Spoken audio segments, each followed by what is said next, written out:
दुरूद पाक पढ़ने सल्लल्लाहु अलैहि हबीब सलातु व सलाम अलैका या सय्यदी या रसूलल्लाह सल्लल्लाहु तआला अलैहि वसल्लम। ऐ मेरे प्यारों, मैं खिलाफत की बात कर रहा हूँ। 3 दिनों से आज तीसरा दिन है, 2 दिन मैंने खिलाफत सिद्दीक़ अकबर को मैंने बयान किया, अबू बकर सिद्दीक़ की खिलाफत को मैंने बयान किया। उसके बाद मैंने शेखैन यानी 2 शेखों को शेखैन कहते हैं, अबू बकर सिद्दीक़ और उमर को शेखैन कहते हैं। इन दोनों शेखैन की तारीख मैंने बयान कर दिया। उसके बाद अब ज़ुन्नूरैन की बात। ज़ुन्नूरैन मालूम किसे कहते हैं?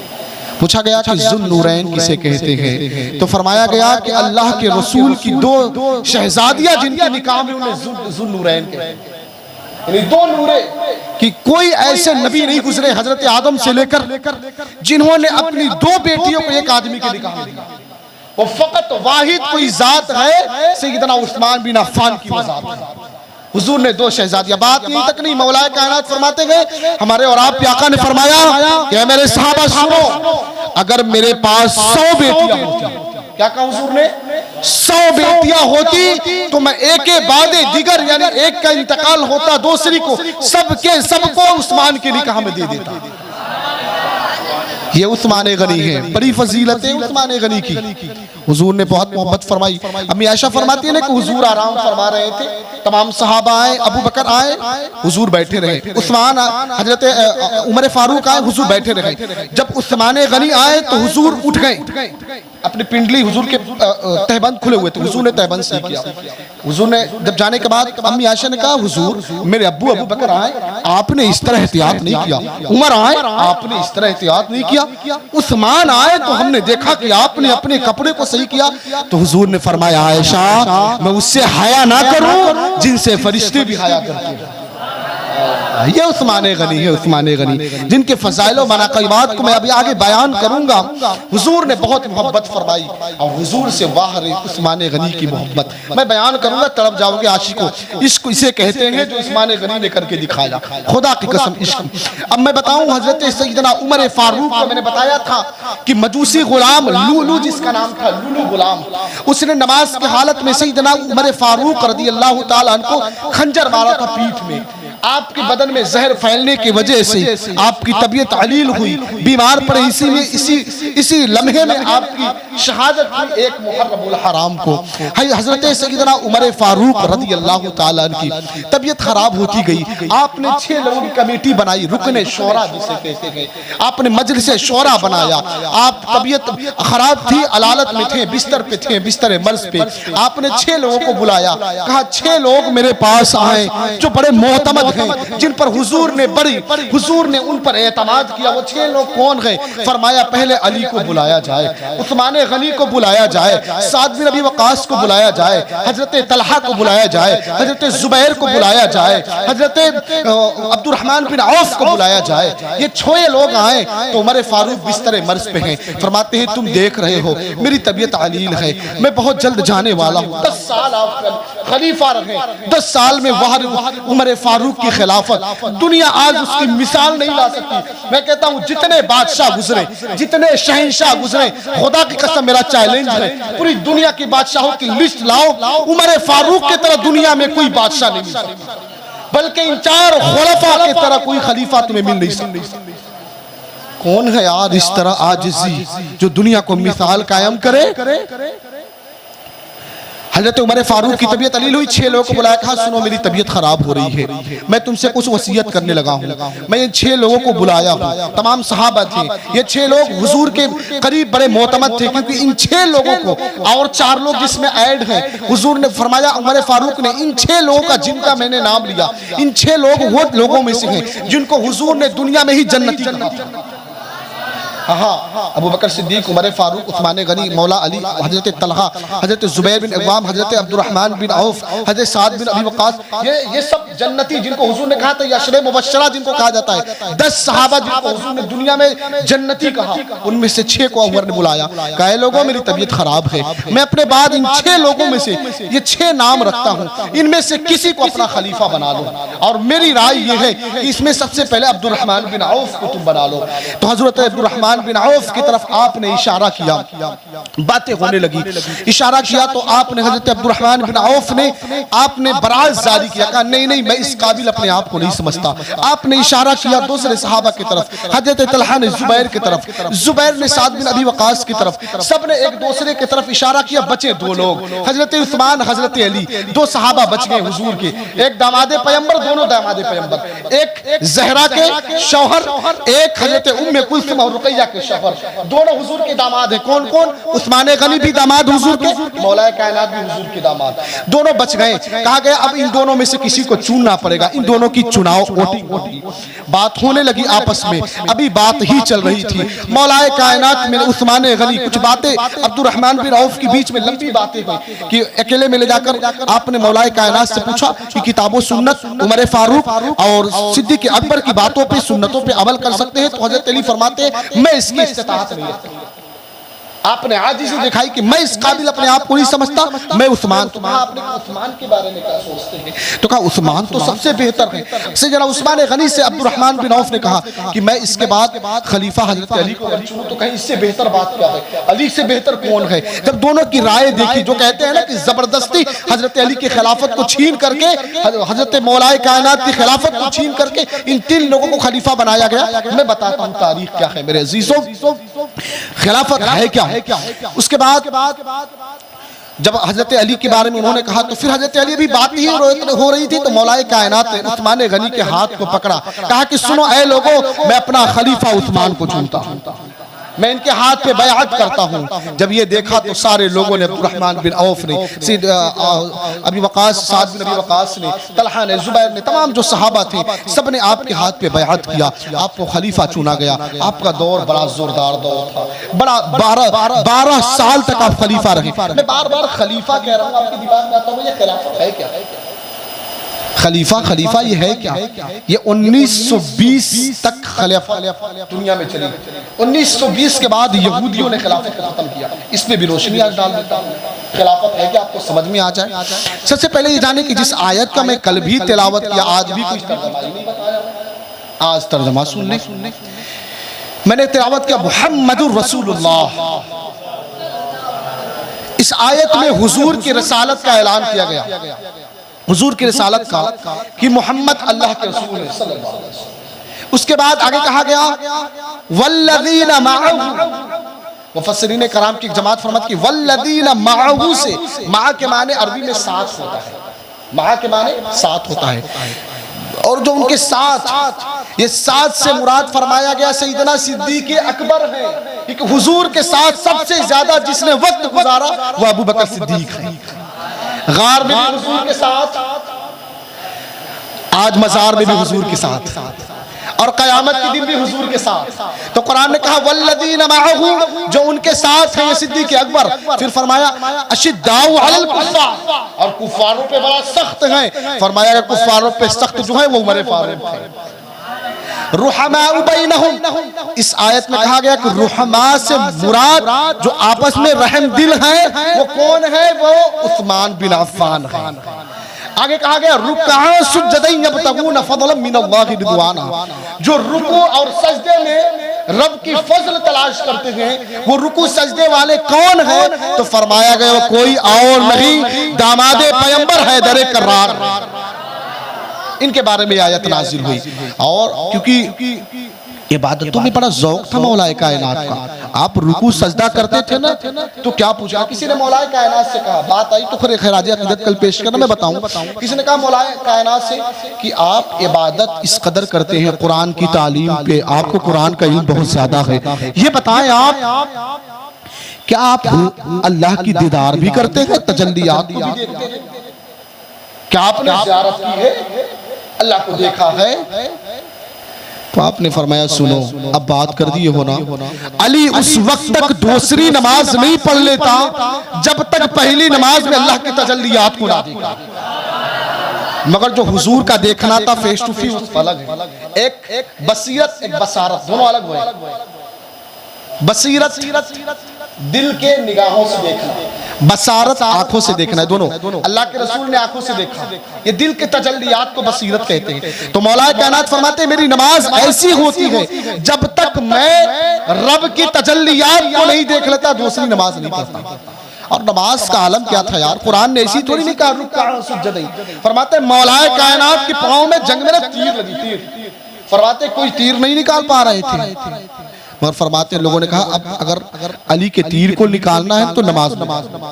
फरमाते आप सजदे में गए, तीर निकाल लिया गया, नमाज से निकले, कहा मेरा तीर किसने निकाला, कैसे निकाला? कहा हुजूर आप सजदे में थे, तीर निकाल लिया गया। ये ज़ौक़े बंदगी, ये नमाज का ये अली है। ये जो बवाल मचा दिए हैं ना खुलफा में इख्तलाफ करके कि अली ऐसे, मैं कहता हूं अली की इज्जत अजमतों को सलाम, खुदा की कसम। जो अली की अजमतें है दुनिया उसे घटा नहीं सकती।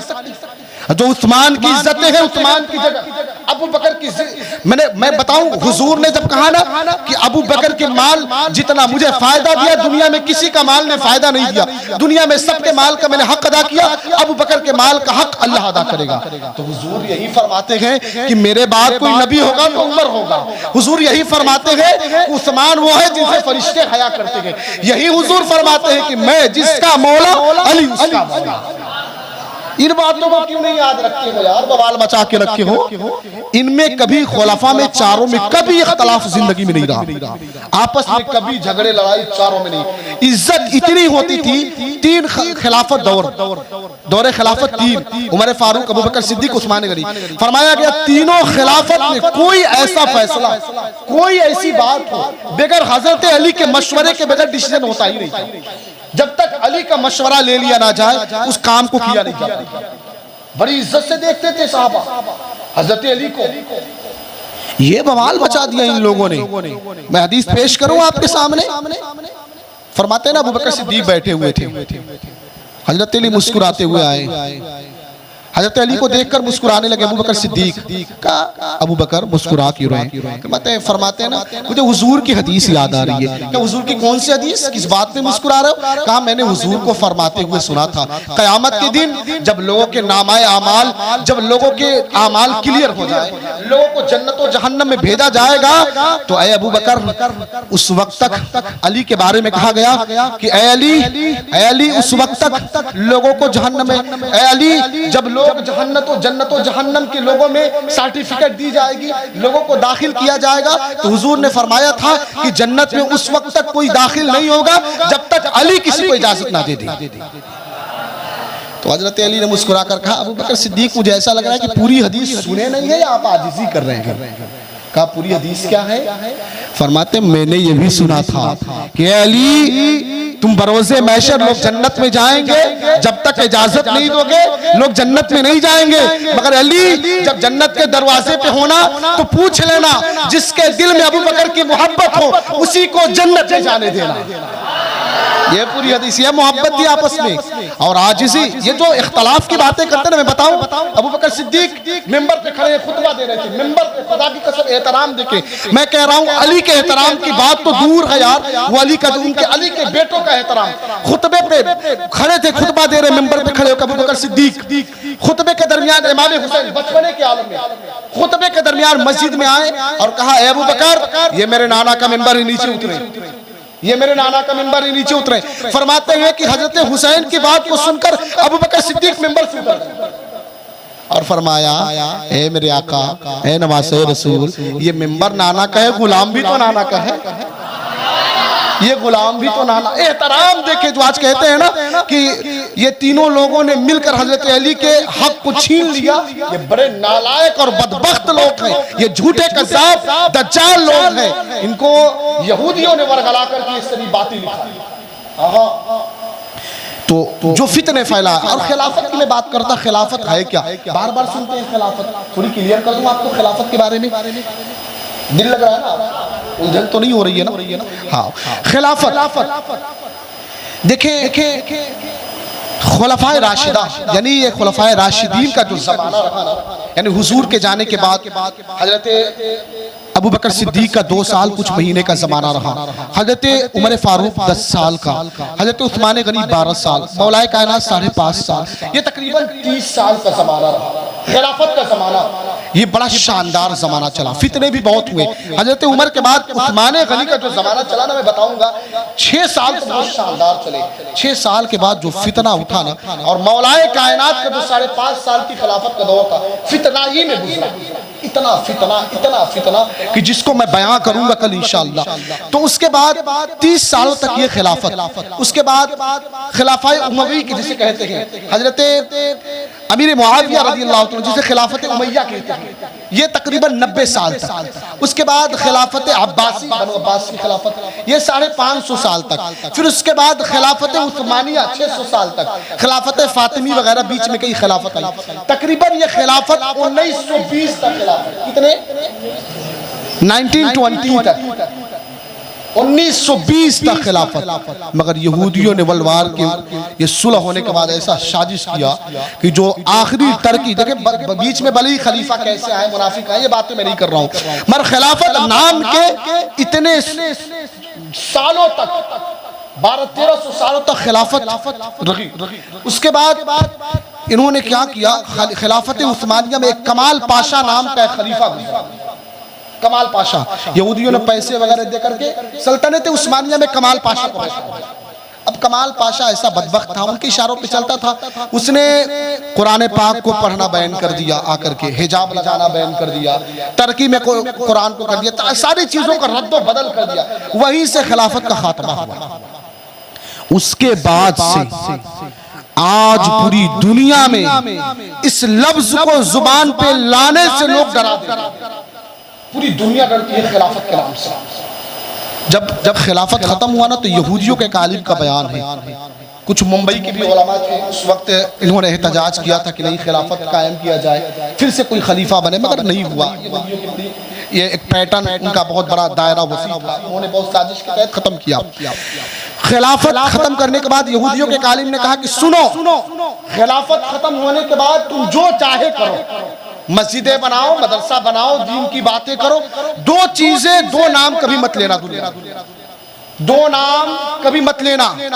पहला नाम उन्होंने कहा, पहला तुम अपनी जुबान पे खिलाफत, लफ्ज़ खिलाफत, ये जानते हैं कि अगर खिलाफत कायम हो जाए, लफ्ज़ खिलाफत आ जाए दुनिया में, हुजूर के जितने दीवाने हैं उनके पीछे चले जाएंगे, ये उम्मत मुत्तहिद हो जाएगी, यूनाइटेड हो जाएंगे, फिर तो इनको मारना आसान नहीं रहेगा। ये बहुत साजिश है। दूसरी चीज उस यहूदी आलिम ने कहा कि अपनी जुबान पे लफ्ज़ जिहाद कभी मत लो। 2 चीज आज मुसलमानों के दिल से जिहाद का अलग डिफिनेशन कर दिया गया, तारीफ। जिहाद का मतलब इतना गंदा बना दिया गया सोशल मीडिया, दज्जाली मीडिया बैठ करके कि जिहाद जिहाद, ये जिहाद वो जिहाद। असल जिहाद कहते थे जंग को, जो जंग पे सहाबा जाते थे। आज देखें कहीं भी पूरी दुनिया में जंग हो रही है, रशिया का, यूक्रेन का, अजरबैजान का, आर्मेनिया का, जगह जगह जंग हो रहे हैं, मगर कभी वो वॉर कह सकते हैं, लफ्ज़ जिहाद नहीं कह सकते, और डरते हैं। खाली एक मरतबा जब अभी तालिबान अफगान वालों ने अमेरिका के 3 लाख सैनिकों को जो मार घसीट के भगाया था, इतनी मुट्ठी भर 3 करोड़ आबादी है, ताकत देखें उनकी, वेल टैलेंटेड, वेल एजुकेटेड, जो सबसे वेल ट्रेनर जो थे आर्मी, उसको अमेरिका ने भेजा, धूल चटा जाए गरीबों ने। बस उन्होंने इतना कह दिया था। देखिए जंगें इतनी होती है, मगर सोशल मीडिया पे उनके जंगों का इतना जिक्र नहीं होता। चल रही है, आज रशिया में कितने महीनों से जंग है, मगर जब तालिबान हुआ तो इतना बवाल मचा। किस वजह से? उन्होंने कह दिया खाली इतना कि आज के बाद से जो हमारा प्राइम मिनिस्टर बनेगा, हम उन्हें प्राइम मिनिस्टर, प्रधानमंत्री नहीं कहेंगे, बल्कि अमीरुल मोमिनीन कहेंगे। खलबली मच गई इनमें कि दोबारा ये लोग जग रहे हैं क्या, कहीं अमीरुल मोमिनीन न बना लिए लोग। इसलिए लफ्ज़ खिलाफत को दुनिया से खत्म किया गया, और इस पे आज भी बातें, इन 2 चीज़ों को मिटाने की जरूरत, इनमें पूरी इनकी कोशिश है कि इन 2 चीज़ों को मिटा दिया जाए, मुसलमानों को खौफ में जिलाया जाए और इनसे खिलाफत छीन ली जाए। बात खिलाफत की आई थी तो मैंने अर्ज कर दिया है ना, मैं ऐसा नहीं कि अभी कहीं जंग चल रहा है मैं उभारने लड़ाने की बात कर रहा हूँ, ये खिलाफत की बात चल रही है तो मैंने बात आई तो जिक्र कर दिया कि खिलाफत कहते किसे, है ना। मैं दुआ करता हूँ रब्बे कदीर हम पर खिलाफत कोई खलीफा नाज़िल फरमा दे, अल्लाह हमें कोई खिलाफत का फिर वो दौर दिखाए, है ना। हमारा ईमान है आएंगे यार, इमाम मेहदी का दौर आएगा, हाँ, जुल्म जितना हो जाए, आएंगे इमाम मेहदी आएंगे, काले झंडे वाली सैनिकें आएंगी, बात की बात है। अब मैं बातें हजरत उस्मान बिन अफ़्फ़ान की कर रहा था। सुने आप सही की ना, उस्मान बिन अफ़्फ़ान का जो दौर था ना, खुदा की कसम हुजूर से ऐसी मोहब्बत थी आपको, जो उनसियत थी हुजूर से ना, हुजूर अगर जुबान से कोई बात निकालते तो उस्मान गनी उसको फौरन कैच करते, उस पर अमल करने की कोशिश करते। मगर उस्मान गनी के बारे में हुजूर ने अपने हयात ज़ाहिरी में ही हुजूर ने बशारत दी। फरमाते हैं कि एक रिवायत है कि हुजूर सहाबा के दरमियान बैठे थे, सहाबा का गिरोह है, मजमा है, और हजरत उस्मान गनी हुजूर के करीब से गुजर रहे थे, चेहरे पे चादर डाल के। हुजूर ने कहा, ए लोगों, अन करीब मदीने में एक फितना बर्पा। हुजूर बशारत देख रहे हैं, इल्म गैब देखें हुजूर की। हुजूर फरमाते, ए लोगों, अन करीब मदीने में एक फितना बर्पा होने वाला है, और फितना जिस पे बर्पा होगा वो सामने से जा रहा है। ऐ लोगों, वो सामने से जा रहा है, और जब फितना बर्पा हो तो इसके साथ जरूर रहे। साहबा फरमाते हैं कि जब हमने सुना तो फौरन पीछे उनके लग गए। जब हमने चादर हटाया तो देखा उस्मान गनी। इसी फितने की बशारत हुजूर ने दी थी। सीधना उस्मान गनी का दौर बड़ा अच्छा चला, हुजूर से मोहब्बत, उस कारनामे बहुत, सब कुछ हुजूर की बारगाह में लुटा दिया आपने। जितने माल थे, फरमाते ईमान लाने से पहले 1000 ऊँट थे उस दौर में, 1000 ऊँट। आज के दौर से काउंट करें तो लाख लाख रुपए की, कई अरबों की संपत्ति। फरमाते हैं सब कुछ हुजूर के कदमों पे आपने जानिसारी कुर्बान कर दिया, सबने निसार कर दिया आपने, सब कुछ हुजूर की बारगाह में पेश कर दिया। फरमाते हैं हुजूर से उनसियत ऐसी थी। फरमाते एक मरतबा दरवाजे पे बैठकर ना हड्डी चूस रहे थे, हड्डी। लोगों ने देखा, कहा, ऐ अमीरुल मोमिनीन, सूखी हड्डी चूस रहे हैं, उसमें गोश्त भी नहीं है। तो फरमाया, मैं हड्डी इसलिए नहीं चूस रहा हूँ, मुझे गोश्त की लत है, बल्कि मैंने एक मरतबा हुजूर को ऐसे ही बैठकर चूसते हुए देखा। फरमाते हैं ना, मस्जिद कुबा के पास एक कुआं था, कुआं। हुजूर जब जाते थे ना मस्जिद कुबा के पास, तो अपना पैर लटका के कुएं में बैठा करते थे। फरमाते उस्मान गनी जब भी वहां जाते थे और बैठते थे, लोग उस्मान यहाँ क्यों बैठे हो? फरमाते हुजूर ऐसे बैठा करते थे। क्या इश्क था हुजूर से उस्मान गनी को, अल्लाहु अकबर। सहाबा का देखें, कि क़यामत से पहले इल्म उठा लिया जाएगा, इल्म उठा लिया जाएगा, मतलब उलमा उठा लिए जाएंगे, अच्छे उलमा उठा लिए जाएंगे। तो सहाबा ने कैसे बताया कि इल्म उठा लिया जाएगा, बल्कि उलमा ऐसे उठा लिए जाएंगे, बल्कि इल्म, ये इशारा किया। लोगों ने कहा कि मुहद्दिसीन इस पे बहस की कि वो बता भी सकते थे, तो सहाबा ने फरमाया कि हम इशारा करते हैं, क्योंकि हुजूर ने ऐसे ही इशारे करके बताया। अभी मुसाफिर की हदीस से मुहद्दिसीन जब भी पढ़ाते हैं ना, इस तरह हाथ इशारा करके, जब मुहद्दिसीन से पूछा गया कि आप इशारा करके मुसाफिर की हदीस भी बयान करते हैं, तो मतलब हुजूर ने ऐसे ही बताया। ये आशिकों की लिस्ट है यार, उनकी इश्क कमाल की इश्क है उस्मान गनी। मगर वक्त आया यार, ताकि मैं मुख्तसर करूँ, क्योंकि मैं देख रहा हूँ आपके चेहरे को, आपकी बदुआ मिले भाई से, बस बातें अपनी ख़त्म कर लूँ। दुरूद पाक पढ़ने सल्लल्लाहु तआला अलैहि वसल्लम। अब करीब कर रहा हूँ आपको, फजीलतें मैंने बहुत बयान कर दी उस्मान गनी को, बहुत कारनामे थे आपके। आप अपने दौरे खिलाफत में सूद को ख़त्म किया, जो बहुत बड़ा मार्केट यहूदियों का एक कारनामा था, जो आज भी ज़ख़ीरा अंदोज़ी, स्टॉक मार्केट का जो चलता है, मार्केट में जो चीज़ें सस्ती हो उसे स्टॉक कर लेना, जब किल्लत हो तो उससे बहुत महंगे दाम में बेचना, यहूदियों का तरीका था। उस दौर में यहूदी ऐसे ही किया करते थे, जब माल सस्ता हो पूरे एरिया से माल को खरीद कर स्टॉक कर देते, और जब महंगा होता तो मार्केट में मुसलमानों को महंगे दाम में बेचते। मगर सैयदना उस्मान गनी वो हुजूर के आशिक हैं, जैसे ही मौसम आता तमाम मार्केट से राशन को खरीद कर तमाम सामान को स्टॉक कर लेते।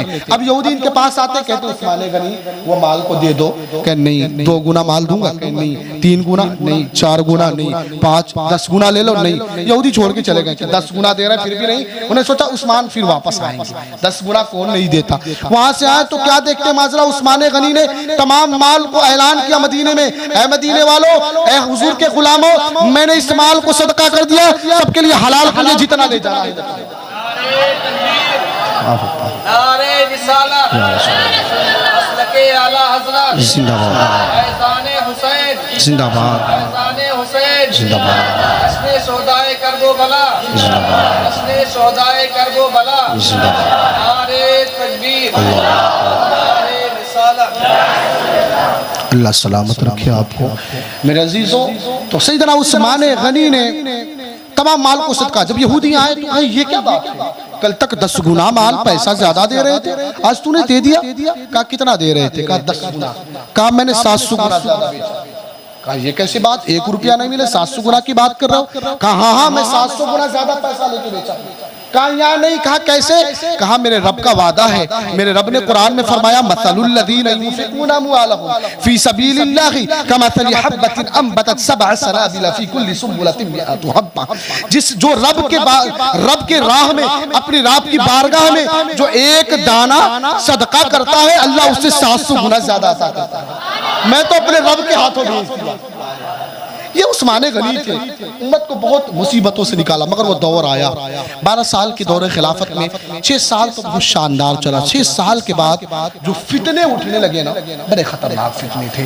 एक आपने गवर्नर रखा था मिस्र में, अब्दुल्ला गवर्नर जो था, वो फितने करना शुरू कर दिया, लोगों को मारना पीटना, बदसलूकी करना। कई लोगों ने हज़रत उस्मान गनी को लेटर लिखा, खत लिखने के बाद कहा कि हुजूर ये हमारे साथ बदसलूकी करता है। जैसे उसे पता चला गवर्नर अब्दुल्ला को, उसने तमाम लोगों को कत्ल कर डाला। फिर कुछ लोग 700 लोग इकट्ठा होकर मदीने आए सैयदना उस्मान गनी की बारगाह में। ये बात रखी गई कि आपने जिसको वहां पे गवर्नर मुकर्रर किया है वो बड़ा बदमाश है, लोगों को मारता है, लोगों का माल छीनता है, कितने लोगों को कत्ल कर डाला, आप हमारे गवर्नर को चेंज करें।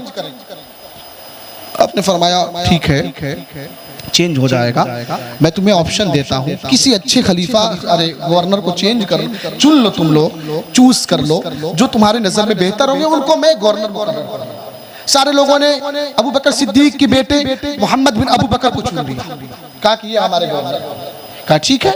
खत लिख करके आपने हाथों में दिया उन लोगों के, कहा ये खत है, अब्दुल्ला को जाके कह देना कि मैंने तुझे माजूल किया, मैंने तुम्हें पोस्ट से हटा दिया, तुम्हें बर्खास्त कर दिया, तुम यहाँ से हट जाओ, तुम्हारी जगह पे अब मोहम्मद बिन अबू बकर होंगे। सारे लोग तैयार हुए, काफिला लेकर के, लेटर लेकर सारे लोग 700 लोग निकल गए। मदीने से तीसरी मंजिल पे पहुंचे थे, उन्होंने देखा एक गुलाम जो सारनी पे बैठ करके और कुछ सामान लेकर तेज सारनी से दौड़ता हुआ जा रहा है। लोगों ने कहा क्या बात है, ये कौन गुलाम है, इतनी तेजी से भाग रहा है, इसे रोका जाए। जब लोगों ने रोका, कहा कहाँ जा रहे हो, कहा मैं मिस्र जा रहा हूँ। कहा किस गर्ज से, कहा मेरा कुछ काम है। कहा किसने भेजा, कहा उस्मान गनी ने भेजा। उस्मान गनी, क्या बात है। लोगों ने देखा मशगीदा लिया था, मशगीदा निकाला तो उसके अंदर एक सूखे मशगीजे में खत रखा था। खत लोगों ने निकाला तो उसमें लिखा हुआ था, अब्दुल्ला मैं इन लोगों को भेज रहा हूँ, ये लोग जैसे जाए उन्हें कत्ल कर दिया जाए, तुम अपने तख्त से नहीं हटना। ये सारे लोग देख कर भड़क गए, जिसपे सिग्नेचर सैयदना उस्मान बिन अफ़्फ़ान का सिग्नेचर। पूछा गया तुम कौन हो, कहा मैं उस्मान बिन अफ़्फ़ान का गुलाम हूँ। ये सारनी किसकी है, कहा हज़रत उस्मान की, ये मोहर हज़रत उस्मान की। लोगों में फितना बरपा, कहे अब हम मिस्र नहीं जाएंगे, उस्मान के पास जाएंगे।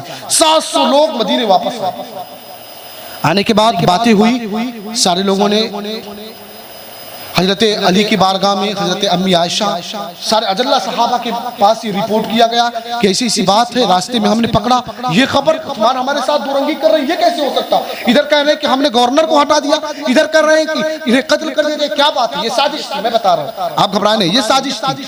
तो उसके बाद जब आप सब लोग आए, सब एक जमा होकर के सैयदना उस्मान बिन अफ़्फ़ान की बारगाह में गए। आपसे पूछा गया कि हुजूर, हजरत अली पूछते हैं ऐ उस्मान आप ये बताएं ये गुलाम किसका है? तो आपने कहा ये मेरा गुलाम है। ये सारनी किसकी है? तो कहा ये मेरी सारनी है। ये खत जो मुहर है, कहा मुहर मेरा। लिखा किसने? कहा मैं नहीं जानती, मुझे इल्म नहीं। कहा नहीं जानते हैं, खुदा की कसम खाता हूँ कि मैं इसके बारे में जानता ही नहीं किसने लिखा। तो सारे लोग तो पहले डगमग थे, जब उस्मान गनी ने कसम खाई तो लोगों को यकीन हुआ कि उस्मान झूठ नहीं बोल सकते। हज़रत अली ने कहा मुझे यकीन हो गया कि उस्मान कसम खा लिया तो अब झूठ नहीं हो सकती बात। तो अब कुछ लोग जो मजमे थे उन्होंने कहा कि ये अगर किसी की हरकतें हैं, ये मरवान जिसके पास मोहर लेटर वगैरह रहता है, जो देखभाल करता है, वही हुकूमत किया होगा फितना करने के लिए, मरवान पर हमारे हवाले किया जाए, उससे पूछ जांच होगी। तो अब हज़रत उस्मान गनी ने सोचा कि ये बनी उमैया का आदमी था, अगर इनके हवाले कर दूं इतने गजबनाक होकर इसे कत्ल कर डालेंगे, जब कत्ल करेंगे तो पूरा इस्लाम में जंग बर्पा हो जाएगा, क्योंकि बनी उमैया हज़रत अमीर मुआविया रज़ियल्लाहु ताला के बड़े चाहने वाले, जगह जगह वही गवर्नर थे, वो सब उठकर लड़ जाते। तो आपने हिकमत से काम लेकर नहीं मैं इसको, क्योंकि अभी तक बातें साबित की नहीं हुई है कि लेटर किसका है, कैसे मैं दे दूं तुमको, तो हजरत अली वगैरह, हजरत जुबैर वगैरह सब वापस चले गए। मगर उनमें जो लोग थे, जो 700 लोग थे जिनके साथ मोहम्मद बिन अबू बकर थे, ये सब ने हजरत उस्मान गनी के घर को मुहासरा घेर लिया, घेराव कर लिया घर का। कहा हमें दिया जाए वरना हम नहीं छोड़ेंगे। उनके घर को घेर लिया गया। 40 दिनों तक आपके घरों को घेर के रखा गया, मुहासरा किया गया आपके घर का 40 दिनों तक। बड़ी दिक्कतें हुई। हालत तो ये हुई उस्मान गनी जिन पे पानी बंद कर दिया गया 40 दिन तक ना यार। जब दिक्कत इंसान ना दूसरों से लड़ना होता है ना, देखे इस्लाम, क्योंकि अल्लाह ताला ने जो पहले पारे में आयतें नाज़िल की ना, तो मोमिनों के बारे में 2, काफिरों के बारे में 2, मुनाफिकों के बारे में 13 आयतें नाज़िल की। सबसे ज्यादा इस्लाम को खसारा हुआ मुनाफिकों से। ये नए थे बलवाई, जो मिस्री बलवाई थे, नए ईमान लाए थे। क्योंकि देखें आप, जब इंसान अपने ही कंकड़ से, अपने ही दर्द से इंसान अपने लोगों से छोटा और हार जाता। मैं कहता हूँ रास्ते में कितने कंकड़ पड़े हुए हैं, अगर मुझे चप्पल पहन के चलना है तो कंकड़ों के ऊपर चल के चला जाऊंगा, क्या हमें फर्क पड़ता। मगर एक कंकड़ अगर मेरे पैर के नीचे चप्पल के अंदर आ जाए, चुभने लगता है, इंसान चल नहीं पाता है। अगर एक कंकड़ आ जाए चप्पल के अंदर, जूते के अंदर, वही हाल था। अब उनकी मुखालिफत वहां शुरू कि उस्मान, या तो आप माज़अल्लाह झूठ बोल रहे हैं, या तो उसको हवाले करें। घर को घेर लिया गया, आप उनको मेरे हवाले करें। फरमाते हैं ये हुआ कि 40 दिनों तक खाने पानी वगैरह आप पे बंद कर दिया गया। आप ऊपर आते हैं, छत के ऊपर चढ़ के कहते हैं लोगों भूल गए मुझे, जब मदीने में लोगों के पास जब खाने नहीं होते तब मैं वही उस्मान हूँ, खाना पहुंचाता था। जब लोगों के पास मदीने में पानी नहीं था ना, मैंने कुआं खरीद कर सदका किया था। ए लोगों मुझे पानी नहीं दे सकते? लोगों ने इनकार किया। तो कहा सुनो ना, अली है इस मजमे में? कहा नहीं, अली नहीं है। अली तक मेरी बातें पहुंचा दो कि मेरे पास पानी नहीं। लोगों ने हजरत अली के पास पानी पहुंचाया, तो लड़ते उड़ते कुछ 3 मछली से पानी लड़ भी अंदर लाया गया। फिर हजरत अली ने अपने बेटे हजरत इमाम हसन हुसैन को कहा, और हजरत जुबैर ने अपने बेटे को, हजरत साद ने, सब ने अपने अपने बेटों को कहा कि 2-2 तलवार ले और सब जाओ उनके घर की हिफाजत करो, कोई उस्मान गनी पे कोई वार न कर पाए। मुझे ऐसा लग रहा कि कत्ल कर दिया जाएगा। ये मामला बड़ा बढ़ता जा रहा है, क्योंकि भाई हिकमत से काम ले रहे थे। कई लोग तो उस्मान गनी के पास जाके हुजूर खुदा की कसम यही बलवाई है जो कल तक हमारी तलवारों से डरते हैं, ये कलमा ला इलाहा इल्लल्लाह पढ़ने के बिना पर इनके अंदर इतनी हिम्मत आ गई है, आप एक इशारा करें कत्ल कर दिया जाएगा। फरमाते नहीं, मैं कलमा पढ़ने वालों को खून रेजी नहीं चाहता। एक उस्मान शहीद हो जाए, क्योंकि हुजूर ने मुझे बताया था कि मैं शहीद किया जाऊंगा अगर मुमकिन है। मगर इस पाक जमीन पे, जिस जमीन पे मेरे आका चला करते थे, उस जमीन पे मैं कभी खून रेजी नहीं करने। ये हुर्मत मदीने की, खुदा की कसम, ये सहाबा ने मिजाज दिया कि जान चली जाए मगर खूनरेजी ना हो। मगर आज इन नजदियों के औलाद को देखो, कार में बैठ कर रोजे रसूल के पास घूमते हैं, चप्पल पहनकर घूमते हैं, इतनी बेअदबी, और खड़े होकर अपने बतौवा से ऐलान करवाते हैं कि मदीने आओ तो हुजूर की जियारत के लिए ना, मस्जिद नबी के लिए आया, हुजूर की जियारत के लिए आना हराम, ऐसा कहवाते हैं।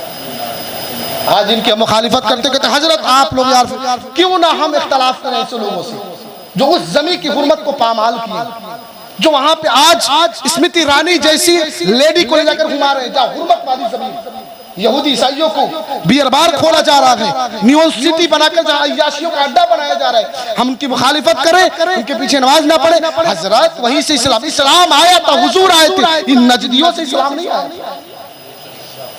ये गुस्ताखे रसूल है, ये हुजूर के कभी नहीं थे। रोजे रसूल के पास देखे गाड़ियां चलवा रहे हैं, टायर उसमें बैठ कर ये जा रहे हैं, नॉन मुस्लिमों को वहां एंट्री करवा रहे हैं। इतना हद मचा दिया इन लोगों ने। हमें कह दे अगर सलाम पढ़ दे तो शिर्क है, वहां अपने पुतले बनवा रहे हैं, बनवा रहे हैं ये लोग। इतने नालायक लोग हैं। बहरहाल इनकी बात में क्या करूं, अल्लाह इन सबको नेस्तो नाबूद करे, उस जमीन को फिर से पाक कर दे।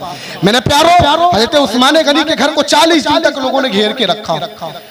आपको बड़ी दिक्कत हुई, हजरत मौलाए कायनात ने अपने बेटे इमाम हसन हुसैन को भेजा, और साहब अपने बेटे को कहे कि जाओ नजर शहर की तरफ रखना, कोई खुदारा उस्मान गनी पे हमला ना करने पाए, हिफाजत तुम्हारी जिम्मेदारी है। सब दरवाजे पर जाकर पहरा देने लगे, सब खड़े हो गए। ऐसे ही कुछ दिन चलता रहा। मोहम्मद बिन अबू बकर जो आए उनके साथ बलवाई थे, ये भी गुस्से में थे इंतकाम लेने के लिए।